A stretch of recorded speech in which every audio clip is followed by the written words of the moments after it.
Yo te contaba recién acerca de lo que dos consultores realizaron, un sondeo nacional, que hablan del voto de la gente, de la edad, del nivel educativo y, en definitiva, de la paciencia que podemos o no tener, que pudimos haber tenido y que quizás conservamos para la gestión de Javier Milei, para los cambios que tiene en mente hacia futuro, pero los cambios que también introdujo en la Argentina, desde la implementación y la entrada en vigencia del decreto de necesidad de urgencia, del DNU, como así también lo que fue el tratamiento de la ley ómnibus durante el verano y lo que es ahora una acotada ley de bases para la libertad de los argentinos a partir de ahora, imagino a partir de los próximos días en el Congreso de la Nación.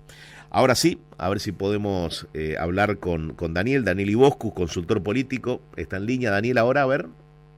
Hola, ¿qué tal? Buen día, espero que ahí se escuche mejor. Ahí se escucha un poco mejor. Bueno, contanos, ¿cómo surge este índice paciencia? Bueno, les decía, nosotros al iniciar el gobierno de Javier Milei pensábamos cuáles eran los temas centrales que van a marcar los próximos años de la política argentina, y veíamos que había 6, 7 variables para armar un índice, ¿no? El tema de la inflación y el miedo de los argentinos a su principal problema del último año, del 2023, la debilidad con la cual iniciaba su gobierno Milei en términos de política y equilibrio y sustento político en las cámaras, gobernadores, intendentes, la paciencia de una ciudadanía que cada día está más exigente y enojada con la política y los políticos. Y bueno, en base a todas estas variables decíamos, bueno, hay que construir un índice. Ese índice tiene 6 dimensiones, estas 3 que te mencionaba, más el tema de la posibilidad de corridas cambiarias, de inclusive posibilidades de corralito, variables económicas, variables políticas, y uno central es el de la paciencia ciudadana. ¿Cuánto están dispuestos los argentinos a un país donde te invitan a sufrir, que la vas a pasar mal, a aguantar un gobierno a ver si vienen los resultados positivos? Y bueno, la verdad que es sorprendente porque, como te decía, nosotros es un informe mensual, lo hicimos en enero, lo hicimos en febrero, lo hicimos en marzo, ahora el de abril, y se mantiene estable en la confirmación que nos dan todas estas variables, que la Argentina entró a una hiperpolarización, inclusive muy superior a la que se vivía en la época de Cristina Kirchner o de Mauricio Macri, donde prácticamente yo te diría el 80%, el 75% de los argentinos, dependiendo del año, entraban a este debate en términos de grieta en la Argentina. Bueno, hoy en la Argentina el 100% de los argentinos participan y han tomado espacio dentro de esta grieta. ¿Y cuál es el nuevo dilema que plantea la grieta? Ya no es macrismo o anti-macri o anti-kirchnerismo y kirchnerismo, sino es Milei sí o Milei no. Por ejemplo, en la pregunta de paciencia ciudadana vemos que hay casi un 53% de argentinos que están dispuestos a darle tiempo a Milei. Un 20 y pico, 2 años, hasta la próxima elección legislativa, y un 30 que es su voto duro, fundamentalmente sustentado en hombres y jóvenes, que dicen, no, hasta el final de mandato nosotros lo tenemos que esperar, hay que dar la oportunidad a ver si puede llevar adelante esta situación. O sea, después de 4 meses de gestión tenés más de un 50% de la gente que le da un tiempo prudencial para ver resultados positivos. Sí, por lo menos hasta la próxima legislativa, el 53% de los argentinos dice, le vamos a dar tiempo y vamos a ver resultados. Esto se sustenta también en 2 cosas, ¿no? La primera es que cuando miran para atrás no quieren volver a esos niveles desde la inflación hasta gran parte de antikirchnerismo, podríamos mencionar también, y te diría que hay un tema que es crucial, ¿no? Que es que empiezan a ver que hay en su principal problema, que era la inflación, y no solamente el 54%, sino casi el 90% de los argentinos, hay una baja sistemática. ¿Eso alcanza? Y no, por supuesto que no alcanza, pero le permite a Milei tener tiempo hacia adelante para ver si la recuperación económica, la recuperación productiva terminan siendo una realidad. Y hay otra pregunta que nosotros medimos mucho que tiene que ver las variables económicas, como decir, las variables políticas, en cuanto a la aprobación de lo que va realizando Javier Milei. Claramente esta investigación no tiene el dato de ayer, ¿no? El dato de la educación pública, esa marcha, esa movilización, pero digo, hay que ver este fenómeno como representa en esa opinión pública, pero en términos generales decíamos que es la primera vez que nosotros vemos que la aprobación de un gobierno tiene 49,7% de aprobación y 49,7% de rechazo. Idéntico número a la perfección cómo se da esa réplica entre los que aprueban o desaprueban lo que está pasando en la Argentina de hoy. Ahora, Daniel, ¿se puede decir que hay buena predisposición al sacrificio? Te lo pregunto en función de lo que me acabas de mencionar, y que yo noto que un gobierno que, si bien lo había mencionado en la campaña, debuta con un serio ajuste, y pese a ello la gente sigue mostrando confianza. ¿Esto se debe, digo, te lo pregunto como analista que sos, a un cambio cultural? ¿Se debe a Milei, a que generó algo diferente al resto de los políticos? Bueno, yo creo que hay una multiplicidad de factores, pero podría destacar, uno, que Milei fue claro que esto iba a doler, ¿no?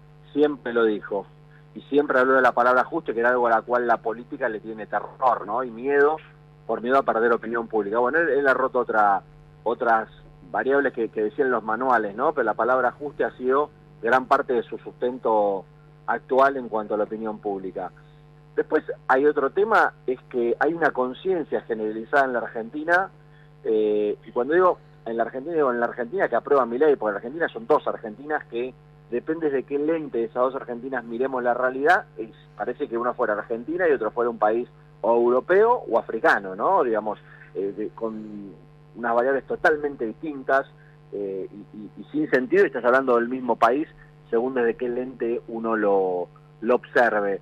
Pero también está asociado a esto, ¿no? Que hay una conciencia en ese 50% de argentinos en el cual iba a haber que sufrir, que no podría haber más populismo en términos de querer quedar bien todo el tiempo sin tomar medidas para que el cambio a largo plazo sea una realidad.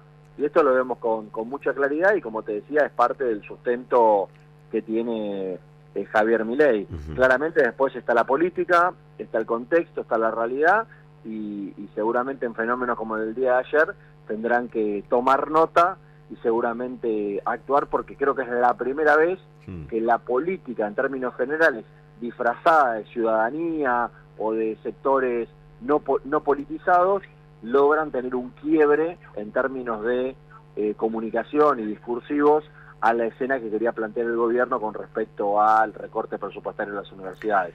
Según lo que te dan los números y el resultado de este estudio, ¿se puede decir que hay un microclima de mayor tensión en la capital federal o en el AMBA, a diferencia de lo que ocurre en el resto del país? Digo, todo vinculándolo con el índice de paciencia ciudadana. Sí, sin lugar a dudas, en todo lo que es el AMBA hay menos paciencia, y cuando uno se va alejando de la capital y del conurbano, empieza a haber mayores niveles de paciencia. Si ustedes miran el cruce de la investigación, a nosotros nos da que hay mucha más paciencia en los jóvenes, hay mucha más paciencia en el interior y hay más paciencia en hombres que en mujeres, ¿no? Son las tres variables que podría decirte que se ven con claridad a la hora de medir el índice. Y en cuanto a grupos socioeconómicos, se desprende que muchos de los votantes de Milei son grupos vulnerables, que han creído en el proyecto de algo diferente a lo que proponía la política tradicional. ¿Esos grupos siguen apoyando también? ¿La paciencia es alta? Sí, porque este es otro dato interesante en términos de socioeconómicos. No es la gente de arriba lo que uno quisiera entender como la derecha. Acá hay sectores populares que venían golpeados, que estaban cansados de no tener oportunidades, además de lo mismo, y están apostando a algo nuevo y tienen, digamos, intención de ver si esto funciona o no funciona, partiendo de la base que lo anterior no le funcionó, ¿no? Y creo que ahí hay una de las grandes también consolidaciones de Milei, que es contraste con el pasado, contraste con las cosas que no funcionaron, contraste con la política de siempre, contraste con las mismas medidas, contraste con, ¿no? Y eso lo sostiene mucho más que lo que se ha visto en estos primeros 4 meses de gobierno. Bien. Daniel, ha sido un gusto escucharte, gracias por todos los datos que has compartido con nosotros, ¿eh? No, muchas gracias a ustedes, muy buenos días. Buen día. Daniel Iboscu, consultor político, presidente de la Cumbre Mundial de Comunicación Política, y como analista nos dio las razones por las cuales la paciencia ciudadana hoy por hoy lo deja pensando al gobierno. Muchas de las duras batallas que está dando pueden ser cuestionadas por algunos sectores, pero todavía la gente sigue creyendo en que puede estar la salida a través de la gestión de Javier Milei.